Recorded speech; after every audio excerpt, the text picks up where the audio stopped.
Jim Ross might look like a man who spends his weekends competitively slow-cooking ribs, but behind that Oklahoma drawl is a brain that's clocked more wrestling carnage than a Vietnam medic. And while old JR was known for screaming himself hoarse, calling everything from Mankind's plummet off hell in a cell to Stone Cold Steve Austin flipping Vince the Bird, there were some wrestlers who made him wish he'd stayed home and opened a damn diner instead. This is the story of the 5 blokes who pushed Jim Ross to the edge of sanity. The ones who made him contemplate trading his hat and headset for a loaded shotgun and a bottle of bourbon. Spoiler alert, these aren't misunderstandings. JR's dislike was about as subtle as a chainsaw through a piñata. We're talking lazy workers, egotistical maniacs, and people who made Vince McMahon look like a humanitarian. And no, Ultimate Warrior isn't on the list because even Ross would probably just have written Ultimate Effin' Nightmare and called it a day. This list goes deeper, into the truly personal grudges, backstage betrayals, and pure, unfiltered hatred. Grab a JR's BBQ sauce bottle, use it as holy water, and let's dive into the beautiful, brutal car crash that is Jim Ross's top 5. If Jim Ross had a nickel for every time Ahmed Johnson injured someone, or himself, he'd own half of Texas. To JR, Ahmed wasn't just a sloppy wrestler. He was a walking OSHA violation, wrapped in baby oil and anger issues. Signed in 1995, Ahmed looked like a superstar, jacked up, intense, charismatic. If you liked your charisma, sweaty, and confused. But when the bell rang, holy hell. Watching Ahmed work was like watching a forklift fight a trampoline. According to Jim Ross, in several shoot interviews and his Grilling JR podcast, Ahmed was dangerous and uncoachable. Ross has said on his Grilling JR podcast in 2019, you could tell Ahmed what to do, but once he got out there, it was like his brain just left the building. During a match, Ahmed once injured Davey Boy Smith by stiffing him with a clothesline so hard that somewhere physics professors cried. He later went on to injure himself slipping off the ring steps. While walking, JR allegedly lobbied backstage to either send Ahmed for retraining or just glue him to a chair until the bell rang. The backstage consensus was that Ahmed had the emotional range of a Labrador in a thunderstorm, but Ross was especially vocal. Behind closed doors, Ross basically said Ahmed was a liability lawsuit in boots.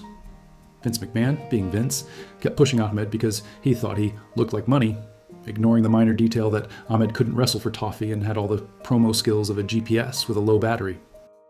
It all came to a head when Ahmed started showing up late for events, openly refused to improve, and treated JR's advice the way a cat treats a glass of water. Knock it over and walk off. When Ahmed was finally released in 1998, it said that Jim Ross popped a bottle of something expensive and laughed so hard he needed oxygen. Jim Ross dealing with Buff Bagwell was like trying to explain quantum physics to a drunk seagull. After WCW folded like a cheap tent in 2001, WWE picked up some contracts, including Buff's, and within 2 weeks, JR hated Buff so much he probably considered changing his own name just so he didn't have to be associated with the man. On Grilling JR, Jim Ross explained that Buff showed up late, acted like a diva, and even got his mom involved. That's right, Judy Bagwell, the only human being who has ever been suspended above a wrestling ring on a forklift, was calling WWE headquarters to defend her boy. Ross said, "I thought it was a prank call." Nope, that was Buff's mom telling us he needed a lighter schedule. Buff had all the humility of a man who's just snorted pure ego. He thought he was a major star, ignoring the fact that WCW in 2000 was about as popular as syphilis at a swingers party. Jim Ross had to be the one to fire Buff Bagwell personally, an act he described as an absolute pleasure in his autobiography. Bagwell responded by crying backstage, saying he was too young to be treated like this, a sentence so pathetic it could cause spontaneous nosebleeds. Ross, never one for diplomacy when sufficiently pissed off, basically told Bagwell to grow a pair and handed him his pink slip. Even years later, when asked about Buff, JR simply said, he was a cancer to the locker room. And considering WWE locker rooms have featured actual criminals, that's a hell of a burn. If you ever wondered why Jim Ross sounds angry when mentioning Sable, it's because he had to babysit the world's angriest supermodel through a wrestling career she didn't even want. Sable became WWE's breakout diva in the late 90s, and with it came an ego bigger than Yokozuna's dinner tab. According to Ross, Sable treated most backstage officials like they were dog crap she'd accidentally stepped in. JR said on Grilling JR, she was hard to manage. She didn't want to be a wrestler, didn't want to be around wrestlers, but wanted to be the star of the show. When Sable filed a $110 million lawsuit against the WWE in 1999, citing unsafe working conditions. JR damn near needed a blood transfusion. He was so furious. Ross was personally involved in talent relations and described the experience of dealing with Sable's lawyers as trying to staple water to a tree. It wasn't just the lawsuit. Sable would show up late, refuse to do promos she thought were beneath her, and openly sneer at wrestling fans. You know, the people buying her bloody action figures. JR, who has the patience of a saint in most cases, once ranted, "You want to be a star? Fine. You just don't do it by shitting on the business that made you famous."